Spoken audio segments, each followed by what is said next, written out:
আর মাত্র একদিন বাকি ডাকসু নির্বাচনের আনুষ্ঠানিক প্রচারণার সময়সীমা। যদিও শনিবার সরকারি ছুটি থাকায় সকালে কিছুটা নিরুত্তাপ ছিল ঢাকা বিশ্ববিদ্যালয়ের ক্যাম্পাস।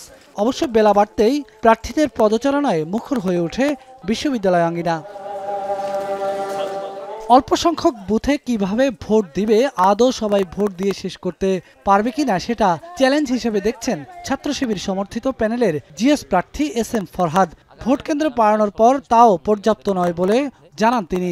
শঙ্কা জানিয়ে তিনি বলেন, নির্বাচনের দিন ভুয়া আইডি কার্ড তৈরি করা হতে পারে। ডাকসু নির্বাচন অপেশাদার আচরণ করছে বলে অভিযোগ করেন ছাত্র শিবিরের ভিপি প্রার্থী সাদিক কায়েম। বলেন, কেউ কেউ বহিরাগতদের দিয়ে ক্যাম্পাসে প্রচারণা চালাচ্ছে। নির্বাচন কমিশন এখন পর্যন্ত কোনো ধরনের ব্যবস্থা গ্রহণ করতে পারেনি। আমরা অনেকগুলো অভিযোগ দিয়েছি। আপনারা জানেন, যেদিন থেকে আমরা প্রচারণা শুরু করেছিলাম, আমাদের নারী প্রার্থী সাবিকুন নাহার তামান্নার ছবি বিকৃত করা হয়েছিল এবং এই বিকৃতির সাথে যারা জড়িত ছিল সেই ছবিগুলো আপনারা মিডিয়ার মারফতে সারা দেশকে দেখিয়েছেন। কিন্তু বিশ্ববিদ্যালয় প্রশাসন আজকে 2 সপ্তাহ পার হচ্ছে, কিন্তু এখন পর্যন্ত তারা কোনো ধরনের ব্যবস্থা গ্রহণ করতে পারেনি। আমরা বারবার বলেছি, তো এই ব্যবস্থা গ্রহণ না করার কারণে কিন্তু পরবর্তীতে অনেকগুলো ঘটনা ঘটেছে এবং আমরা বিভিন্ন জায়গায় দেখতে পেয়েছি আমাদের বহিরাগত নিয়ে এসে বিশ্ববিদ্যালয়ে ক্যাম্পেইন করতে কিছু প্রার্থীদের। নির্বাচনের দিন কয়েকটা বিষয় নিয়ে আমরা আশঙ্কা প্রকাশ করছি। একটা হচ্ছে যেমন অনেকে ভুয়া আইডি কার্ড তৈরি করবে। বেশ কয়েকটি দলের ক্ষেত্রে আমরা এটা শুনেছি যে ভুয়া আইডি কার্ড তৈরি করে দিতে পারে। এগুলোকে ইউনিভার্সিটি কীভাবে ঠেকাবে, ঠেকানোর প্রস্তুতি কেমন, কেউ এলোমেলো কিছু করতেছে তাকে কীভাবে ঠেকাবে। তারপর হচ্ছে ওএমআরে যে ওএমআরে কাউন্ট হবে সেটা স্ক্রিনে দেখানো হবে কিনা ঠিকঠাক, এবং স্ব সেন্টারের রেজাল্টগুলো পাবলিশ করা। গণতান্ত্রিক ছাত্র সংসদের জিএস প্রার্থী আবু বকর মজুমদার বলেন, সব আশঙ্কা 9 সেপ্টেম্বরকে ঘিরে।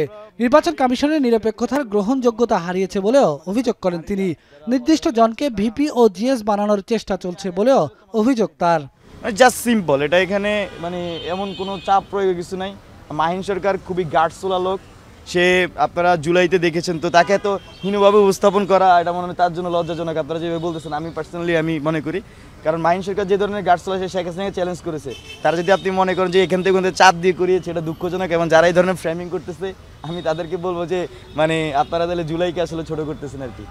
মধুর ক্যান্টিন থেকে ভোট চেয়ে লিফলেট বিতরণ শুরু করেন ডাকসু ফর চেঞ্জ প্যানেলের ভিপি প্রার্থী বিন ইয়ামিন মোল্লা। অভিযোগ করেন, অনেকেই আচরণবিধি লঙ্ঘন করে শিক্ষার্থীদের উপঢৌকন দিচ্ছেন। এখানে উপঢৌকন দেওয়া হচ্ছে, বকশিশ দেওয়া হচ্ছে, খাবার খাওয়ানো হচ্ছে, যেগুলো একদমই নির্বাচনী আচরণবিধি লঙ্ঘন। সেই জায়গাটা বলতে চাই যে, এবং বিশ্ববিদ্যালয় প্রশাসনের জায়গা থেকে কাউকে ন্যূনতম তিরস্কার পর্যন্ত করা হয় নাই। এরপর বেলা 12টায় হাজী মোহাম্মদ মহসিন হলের সামনে সংবাদ সম্মেলন করেন ছাত্রদল সমর্থিত ভিপি প্রার্থী আবিদুল ইসলাম খান।